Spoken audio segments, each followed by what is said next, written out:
What's up, and War Eagle War Report family? It's your guy Ike Jones. We are back with another morning drop.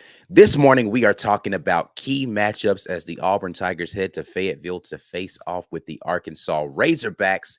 And y'all know how we do. We got to get straight into it right here, War Report style. Let's drop it on them.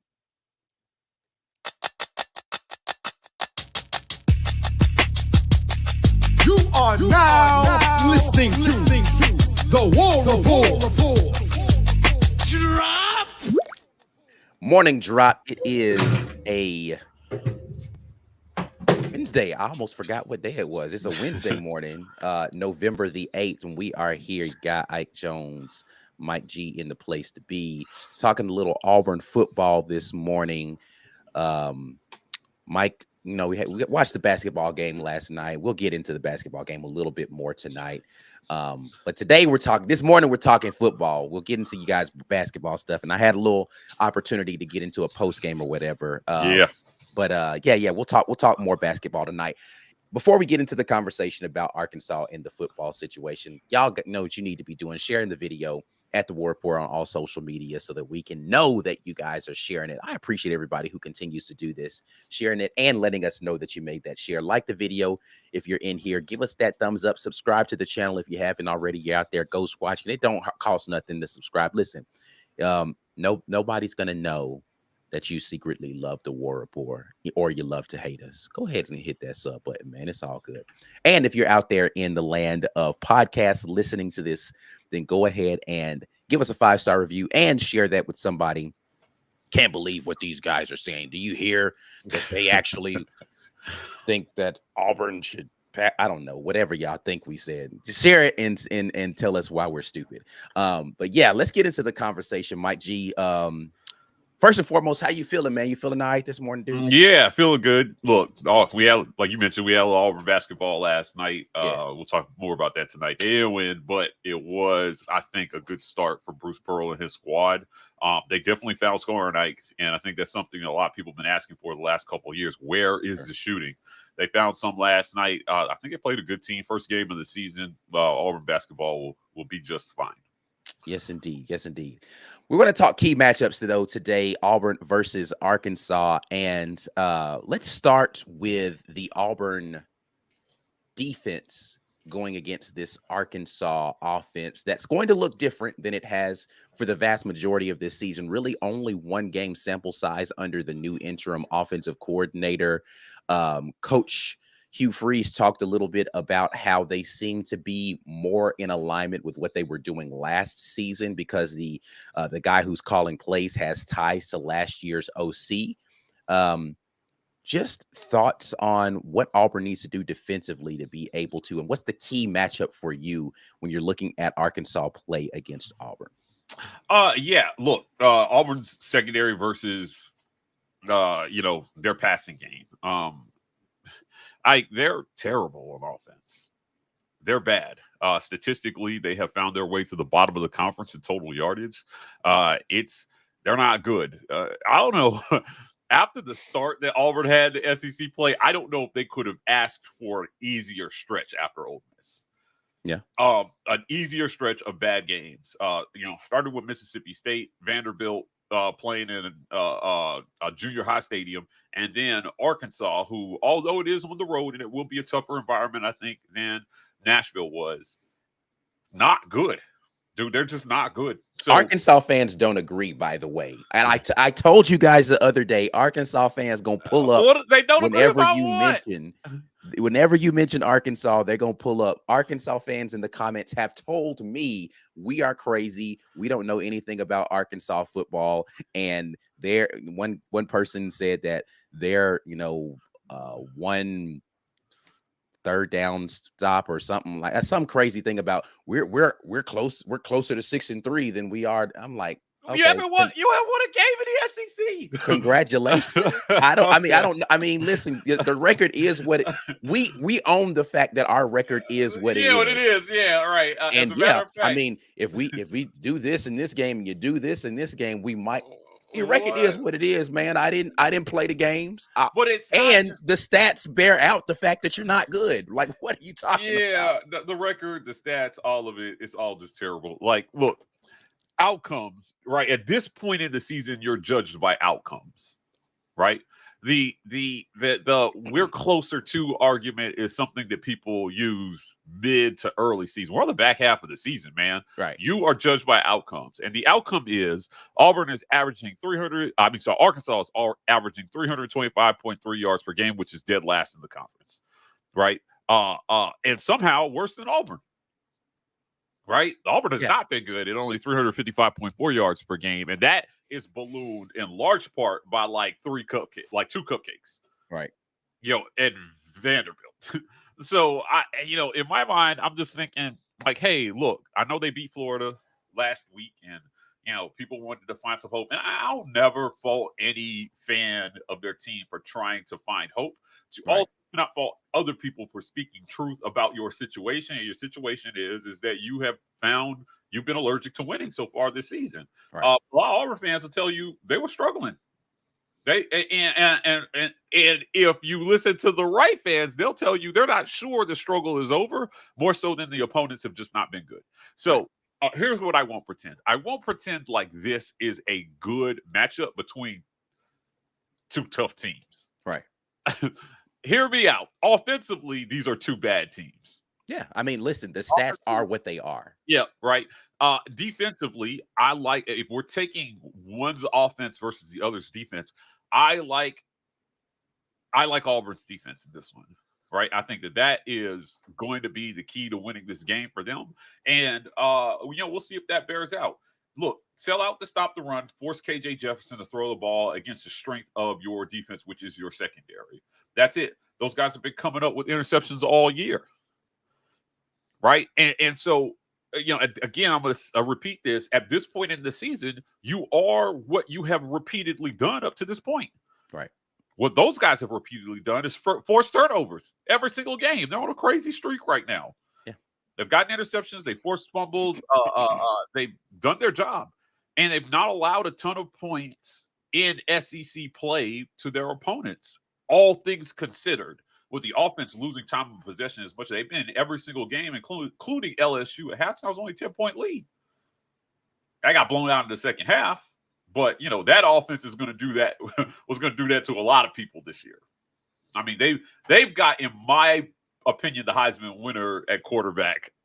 Or it should be the Heisman winner at quarterback right now. And so if you extrapolate the one game that is truly the anomaly in terms of points allowed, Auburn's defense has done great, all things considered. Yeah, Auburn's got a good defense, man. I don't know anybody who can debate whether or not the defense has played well. They played well. But the thing for me is that I think Auburn, we talk about key matchups. To me, it's going to be KJ Jefferson still, but the linebacking core of Auburn and whether or not that group is able to stop what they want to do in their run game, particularly in the QB run, because I feel like that's going to be a more featured portion of their offensive game plan. Can our linebackers be there to make sure KJ Jefferson doesn't go crazy with his legs, as you said, and force it into a situation where they've got to throw the ball more consistently? Can you keep him in the pocket? And when he is able to break contain, can you get him on the ground and tackle him? Right. Those linebackers are going to be the primary guys responsible for that. I'm looking at Cam Riley. I'm looking at Nixon. I'm looking at Eugene Asante. I'm looking at Austin Keys. Those are going to be the primary four linebackers that are going to be in the game. Can those four guys figure out a way to make sure KJ Jefferson, Rocket Sanders, and I forget what the other young man's name is that was running the ball for them. Forgive me, Arkansas fans. But can they keep those guys corralled this game and make sure that they are going to have to throw the ball? I think that's the brass tacks of the defensive game plan for them. Let's flip it, though, and talk a little bit about... Was it A.J. Green? Green, thank you. Yes, Green was the other guy that's been running the ball for them. Let's flip it, though, and talk a little bit about... And there's actually another guy who was playing a little bit more, but A.J. Green's been the primary one. Gustave, I think his name is, or something like that. Yeah. But A.J. Green is the one I was trying to think of. Let's talk about a little bit for the Auburn offense, who, listen... If we're going to be honest and talk about what you've already said it. The Auburn offense has not been something to write home about so far this season. Turned the corner, it seemed a little bit versus Vanderbilt, Mississippi State, albeit subpar opponents. Mississippi State's a decent defense, though. Auburn scored the ball pretty much at will first half versus them. Vanderbilt, very scrappy defense, but statistically not great. So Auburn able to do what they could do against them, mostly getting big plays and explosives out there in the offense. What does Auburn need to do offensively, and what matchups are you looking at to say this is where Auburn needs to take advantage and make sure that we are winning this matchup to win this football game? 2 weeks ago, I would have said, throw the ball, throw the ball, throw the ball. I'm not sure this team is good enough that balance matters. I think you just have to do what works and stack W's right now. So the outcome, we're at that point in the season as well where the outcomes on the field are going to start to affect recruiting. Right? The L's are going to matter. And some of these kids who maybe are committed but are on the fence are going to be looking for proof of concept. But you need to win as well, too. Here's what I say, right? Like, I think they should continue trying to give Peyton Thorne upwards of 25 throws a game. Mm-hmm. I think as a low 60% something passer, I asked Hugh Freeze about this in the presser, and I said, hey, the last couple games you've given him more throws. Had he expressed any frustration at the volume of throws? He said, it's not about volume for me or him. Cap, Hugh, cap. It is absolute. You're not telling me Peyton Thorne is happy throwing the ball 18 times a game. Now, what he said was true. You can find success doing that, but it's not like he's out there. It's not cap if he's saying that Peyton's never said it to him. Now, whether he feels like that or not. Yeah. Well, yeah, that was kind of my point, right? Yeah. Like, it's like, I mean, whether he's saying it or not, it's about volume for every quarterback wants to go out there and throw it 12 times a game. Now, right. If that's what they're directed to do, most will do what they're directed to do. But like, come on, dude. You and I both know a guy who threw the ball 30 times a game. On didn't average, want to come to Auburn and throw it 18. Yeah, right. Like, so let's be real. And the offense has looked better with him throwing the ball 25 plus times a game. Right. They were shielding him earlier in the season, and it didn't lead to any wins.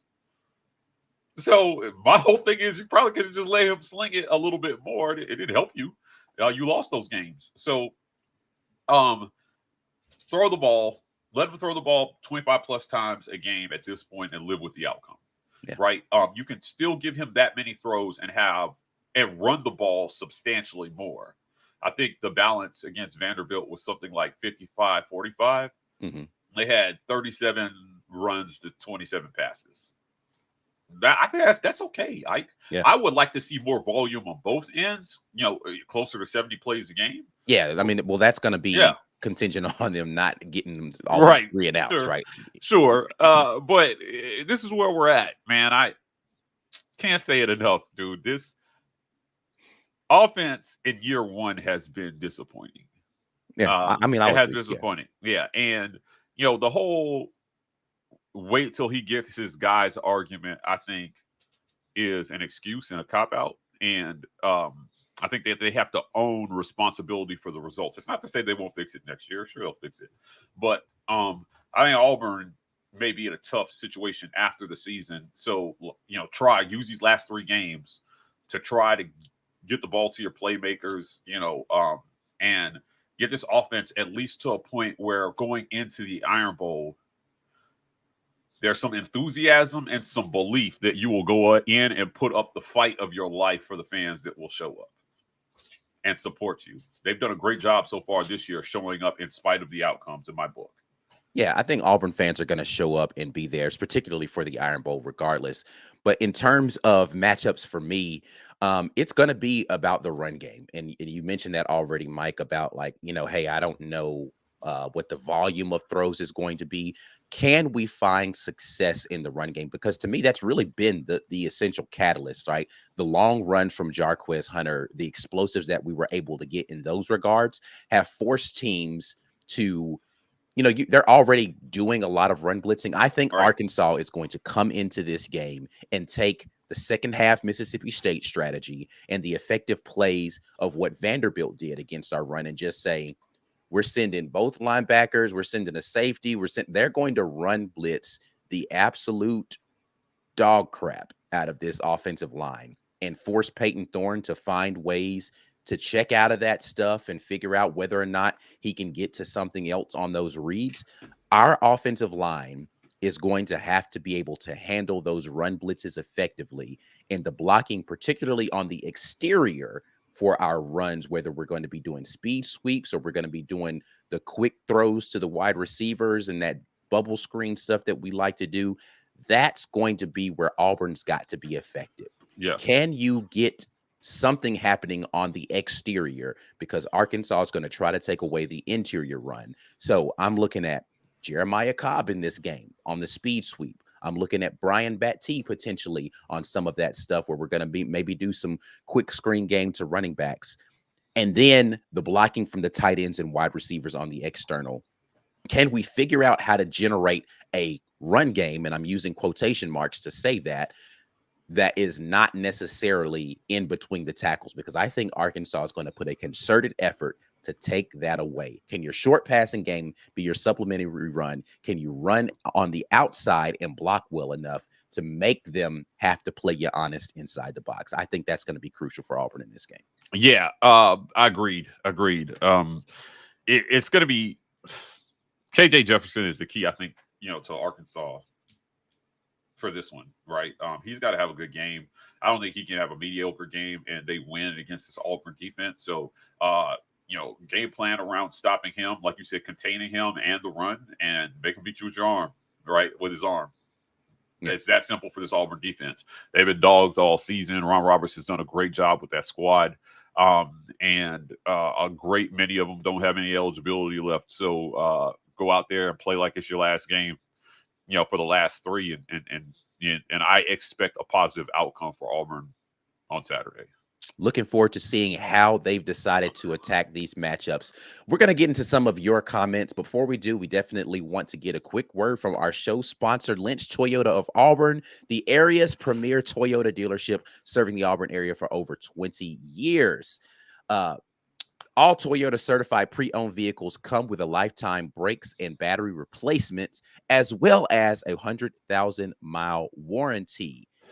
The family at Lynch Toyota want to meet and exceed your expectations in every department, whether you're purchasing a car, trading in, getting a part to upgrade, or your regular service. They take care of you every step of the way. Just take a look at their 5-star reviews. The customers who shop at Lynch Toyota are loyal and keep coming back. To buy, sell, trade, or service your vehicle, make sure you shop Lynch Toyota of Auburn for the best customer experience. Get started now at lynchtoyotaofauburn.com. All Toyotas are created equal. Lynch Toyota makes the difference. You guys are difference makers out here in our comment section, because you make this morning drop worth coming and doing every morning. Love to see you guys in here and see your perspectives on things, even if we don't agree. Listen, there's this unrealistic, crazy narrative out here that we only want to hear people who agree with our opinions on things. That couldn't be further from the truth. Am I going to challenge you if you say something that I don't agree with? Absolutely. But that doesn't mean I don't want to hear your perspective on it. I'm just going to tell you I don't agree. And that's fine. We can agree to disagree and keep it moving, War Eagle, and continue to root for the same football team. It's okay for you to disagree with my opinion and tell me you think that it's absolutely wrong. Just bring your facts to the table when we had a conversation. Let's start off with our guy Walker Show today, as he says, have y'all heard the rumors about Auburn wanting to move or should move to the ACC? This was an article that was floating around. Somebody sent me a link to this about the idea that Auburn should move on from the SEC because we were no longer in the top portion of the conference, especially with Texas and Oklahoma coming over, and we should move to the ACC because we would have a chance to dominate that conference. I say that is total BS. And if Auburn even entertains this, I will be very upset. Yeah, it's the money alone will not allow this to happen. Right. Yeah, no, ACC doesn't even have no bread. You'd rather lose and be rich in the ACC than win and be poor in the ACC. So I don't know what to tell you, bro. Yeah. If every team quit when they went through the doldrums in the SEC, Tennessee would be gone. Like a lot of teams would be gone, and that SEC money is too good. Sorry, not going anywhere. Staying right here. I can't see it. I mean, the ACC is now, it's not even the ACC. They got teams out in California and stuff. Like, what are we doing, bro? It's not even, they're a joke of a conference, man. Can you imagine if they tried to do that? And then Sankey would acquire the ACC just to get Auburn back. You can't quit me. Nah, Auburn's too big a brand. Like, what are we doing? Yeah, what are we doing? What are we talking about? Jonathan Boyson says, key to our defense, I think, will be stopping the run and getting pressure on KJ. We agree with that, Jonathan. I think KJ Jefferson, he is the Arkansas offense, man, right? Like, he's what makes it go. As pedestrian, I think is the word that I want to use, as the Arkansas offense has been this season. You shut KJ Jefferson down, it doesn't have anything. There's no teeth left in it. So yeah, listen, stop the run, which primarily is KJ Jefferson. Yep. Rocket Sanders, extremely talented, getting back healthy. I understand what he provides to that offense. I just know that KJ Jefferson really is the key to making that offense go. And they're realizing that by getting him more involved in the run game. You shut him down and get pressure on him, maybe even force him to throw some errant throws, and those opportunistic defensive backs that we have. Auburn should be able to come out with a dub on this one. Agreed. Walker Show jumps back in and says Auburn's defense is better than Florida's. By the way, there is a truth to this. I don't know that statistically Florida is better in anything than Auburn. I don't know because I haven't really looked into Florida. We don't play them. Oh, I can tell you right now. Defensively, Florida is allowing 350 yards a game. Okay. Auburn is allowing 357 yards a game. Okay, so they're 7 yards per game better. All right. Through the air, Auburn is allowing 202 yards per game. Florida is allowing 209 yards per game. Okay, so the difference is the run game. And then in the run game, Auburn is allowing 154 yards per game. Florida is allowing 141 yards per game. So about 13 yards difference there. And then points per game, Auburn is allowing 21.7. Florida is allowing 24.7. Yeah. Okay. So the upper hand in points per game. Yeah. The one that matters. Yeah. Yeah. So yeah, our defense, I think, statistically is better than Florida's. Very close, but interestingly, though, Florida is better again. Listen, man, I watched that Florida game, and Florida blew that game. Let's be clear. Florida blew that. They should have won that football game. Again, I'm not mad that Arkansas won because the refs kind of screwed Arkansas in a couple of different places. But Florida blew that game, man. Arkansas didn't outplay them. They just didn't. So, again, I get it. I know there's going to be a bunch of WPS and you guys are crazy in the comment section. Go watch your own football games and tell me you're a good football team. Yeah. Again, I can watch our football games and say, we're just an average football team right now. We're improving, but we're average. I can be honest. Can you be honest with yourself, Arkansas fans? Can you do that? I haven't seen honesty yet until I get on social media and watch y'all whine all day during your games. Then you're super honest. Chris S. jumps in and says, what's their run defense like? I watched the game against Bama, and they were getting gashed in the first half. Arkansas's run defense on the season, you're looking at run defense totals right there. What are they looking like, Mike G? Their run defense, Arkansas. This is difficult to look at. 129 yards per game versus 154 yards per game for Auburn. So we're giving up a little bit more on the ground than they are. Defensively, from the statistics, these teams are pretty even. Like the differences are trivial at best, right? It's going to be about game plan and matchups and winning matchups. So Auburn again is allowing fewer points per game, but I would, man, and in the battle of the worst offenses, right? Like, man, I don't know. Yeah, with Jarquez Hunter surging, I want to give Auburn the edge. I do. I like our run game versus their run defense. And I believe, depending on how Ron Roberts decides to play it, right? Does he want to force them to the air? Does he want to sell out against the run? I think they can stop the run. Hugh Freeze mentioned that he's happy with the linebacker group. and the way that they're playing the last. He said it was their games. best. He said he felt it was like their best game this last game. Yeah, so I mean, Austin Keys has been very crucial to that, but them shoring up the rotation in linebackers. By the way, yeah, facts. So I mean, we'll see. Jonathan Boyson jumps in and says, "Is it just me, or has Cobb worked himself into RB2?" Let me dish some tea here. T. Okay. I don't agree that he's worked himself into RB2. Yeah, but continue. Depending on what Jarquez does, what I'm hearing is that a couple of those guys are looking at definitely hitting the first open transfer portals. And in large part because it looks like Cobb has worked himself almost to RB2. I don't know. I mean, what has he done that actually solidifies that? Yeah, it is the increase of repetitions for Jarquez Hunter, the decrease for everybody else. Right. I see that. And practice standing. So, some of it is not what we're seeing, right, on the field on Saturday. It's about what's happening in practice and the tone of things. So, man, let me tell you something. I love me some Damari Alston. I do. But he's not going to sit another year to wait to be the guy. I mean, right. There's a lot of guys that you can. Why would you? Yeah, right. If you're not going to get reps, you got to go play. You got to go play, yeah. And so, my understanding is, some of those guys are evaluating their options depending on how these last few games go. So again, we'll see what happens. Hugh Freeze, this is part of why this year's offense to me mattered, right? And the whole these aren't Hugh's guys doesn't mean that they didn't have utility and they weren't good. We have some great players on this team. They may have been deficient at some key positions, but ultimately, if I'm being honest, I'm worried about the exit through the portal and the end of eligibility for a lot of guys. There could be a significant amount of turnover on this team at the end of the season.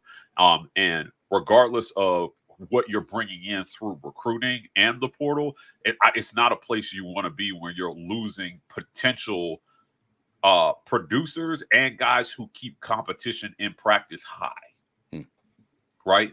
You want competition, and you have to be, better programs. You have to be able to convince guys to stay, right? And it would have been one thing if they were winning and people were, you understand what I'm saying? When you're winning and a guy is doing well, nobody cared about sitting behind Bryce Young, right? Like, Jalen, those guys, what could they say? That dude was balling. The offense was going great. They were. I mean, I don't know. Results on the field matter, and I'm telling you, there are a lot of people who believe, just once he gets his guys, this will be fixed. And I'm telling you, every coach fights this battle. Every coach fights this battle, and only the cream of the cream of the cream of the crop have been able to overcome it long term. But you go through cycles. This is why we see everybody outside of Alabama and Georgia after Kirby Smart. It seems like they'll have a good season and then fall off the map. Like, look what's happening in Missouri this year. I want in my heart to believe that Missouri will be a contender long term. But the results on the field are helping them recruit. I think they got the number one recruit in the whole country. They just picked up Jamarian Burnett. I saw he committed to them. They're fighting to try to get their share of the recruits. Now, similarly to what I said about Arkansas a few years ago, where they went like 9-3 or something like that, and LSU last year, I was trying to explain to people, again, outside of Alabama and Georgia, it is more likely that they were going to fall off what they did last year than take steps forward. Because the only step forward for LSU, because they won the West, right, was winning the whole SEC, going on to the college football playoff. What did you think was going to be more likely this season? Right? That they were going to take those steps forward? No, I was like, look, listen, man, I can see them losing 3 or 4 games. This is what they did. So it's hard to sustain it, but you need to keep the guys on your team to sustain it, because I'm telling you, like, You just need to keep the guys on your team to sustain it. I'll end it there. Sorry, I was ranting. We'll shut it down. AU Curmudgeon jumps in and says, Ike sipping that haterade this morning. Let me tell you, I sip it every single morning, and I put a little bit of honey in it to sweeten it up some, and it is a delicious morning beverage. I recommend everybody finding their own little bit of that to be able to get in their system. If it's not Auburn, I have no love for you. I'm sorry. Miller House says, has Holden worked himself into QB2? I mean, we've already kind of addressed this. I think it's pretty evident that Holden is getting second team quarterback reps right now. Yeah, Nathan King reported this. Right, there was an open period of practice yesterday, and for those of you who don't know, every Tuesday there's an open period of practice for the media. So it wasn't exactly a scoop, right? Like they went there and just saw him taking second team reps. Yeah. He has, it seems, worked himself into QB2. We addressed this on a previous show. So ultimately, yeah, you know, people have decisions to make, and it's that time of the season. So we'll see how it works out. We will definitely see how it works out. All right, we will get more into this game tonight as we get into our midweek report. I am looking forward to getting the rest of the guys in and having this conversation, as well as picking all of the other games in the SEC tonight. So you guys make sure that you are in here at 7 p.m. Central Standard Time as we get into that. Before we get out of here, definitely want to make sure we give props to today's sponsor and every sponsor of the Morning Drop. That is rogueshop.com. Head over there using code RAPPORT to get yourself a little something off your purchase. Any stress, anxiety, pain, they've got something for you. The Rogue Shop. Head over to rogueshop.com. Again, we will be back with you guys tonight for the midweek report with more about basketball, more about this Arkansas game, more about all the games around the SEC. Before you get out of here, like the video, subscribe to the channel. Make sure if you're over there on Pod, give us that 5-star review and share the content wherever you are. Until the next time, and as always, War Eagle.